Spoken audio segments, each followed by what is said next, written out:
วัดศักดิ์สิทธิ์พ่อแม่พี่น้องวัดบ้านนอมจันทร์เนาะวัดศักดิ์สิทธิ์วัดเขาสางเขาลือเนาะเป็นวัดเก่าแก่โบราณที่สุดสมัยพุ่นแหละสมัยตะกี้พุ่นแหละพ่อแม่เนาะพี่น้องเลยศักดิ์สิทธิ์โอกาสมีนาเดี๋ยวมาส่งเนาะวัดบ้านนอมจันทร์ศักดิ์สิทธิ์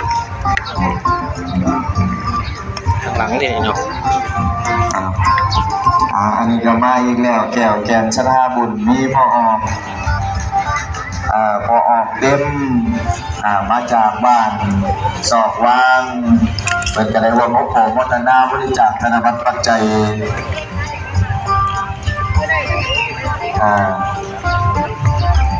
มีปัจจัย50,000 กีบสาธุ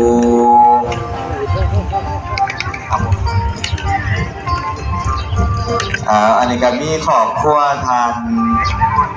ต้านอ่อนสุวรรณราชมาจากบ้านสีทองบ้านเฉเวียงจันทร์บ้านโพนพันนครหลวงเวียงจันทร์รวมโอโหโมทนาบริจาคธนบัตรปัจจัย100,000 กีบ100,000 กีบสาธุสาธุบุญธรรมนำสู่มีแต่ความสุขความเจริญปราศจากโรคภัยไข้เจ็บทุกสิ่งทุกประการสาธุแต่ก็ตามมาด้วยพ่อออกสุขใจมาจากเด็กของตรงเมืองกำพรบริจาคปัจจัย50,000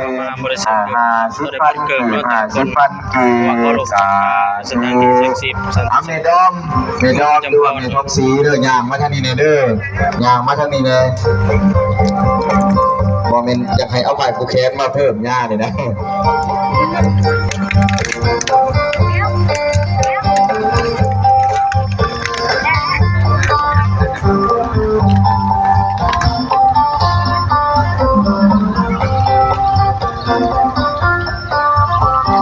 สถานที่เก่าแก่ที่สุดเป็นบ่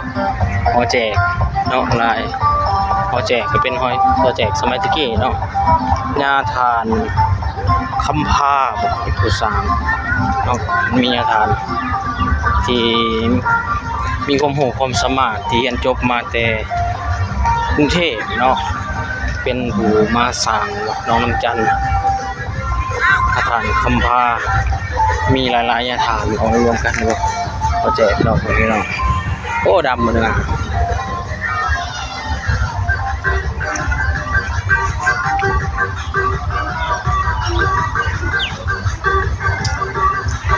หามืดนะ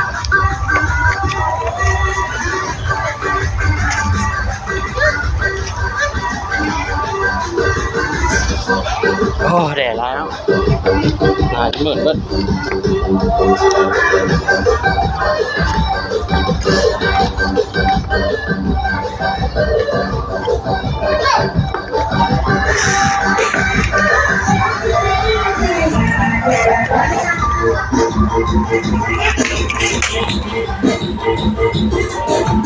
ท่านอยู่ในเขตน้อมจันทร์เนาะหรือว่าเป็นผู้สร้างวัดน้อมจันทร์และฐานคำพาเนาะนี่เราเป็นผู้สร้างรักคำพาเป็นผู้ที่มีความรู้ความสามารถเฉลียวฉลาดที่สุดอยู่ในสมัยนั้นเนาะจนเจ้าชีวิตไทยให้เคารพเนาะพ่อแม่พี่น้ององค์นี้มีญาฐานนวลเนาะพ่อแม่พี่น้องฐานนวมญาฐานนวมก็เป็นเกินแบบพระอริยสงฆ์อยู่วัดน้อมจันทร์เฮาญาฐานนวมต่อมาแม่นญาฐานบุพภาเนาะญาฐานบุพภาพ่อพี่น้องต่อมาญาฐานจวงชัยวงศ์เนาะญาฐานจวงและองค์สุดท้ายก็คือญาฐานพรหมาพุทธสโลสำหรับญาฐานพรหมาพุทธสโลนี่ข้าพเจ้าได้เห็นเพิ่นเนาะได้มาเซ็นเอกสารนำเพิ่นตอนข้าพเจ้าเป็นสามเณรน้อยวัดบ้านวังเกตและสิไปเรียนต่ออยู่แก่เกาะได้เห็นเพิ่นเนาะญาฐานพรหมาสำหรับญาฐานอื่นข้าพเจ้าบ่เห็นเนาะพ่อแม่พี่น้องบ่เห็นเนาะนี่แหละเป็นวัดเก่าแก่ที่สุดเนาะดูเพิ่นเนาะกระดูกแต่ละองค์ พี่น้อง ประการด้วย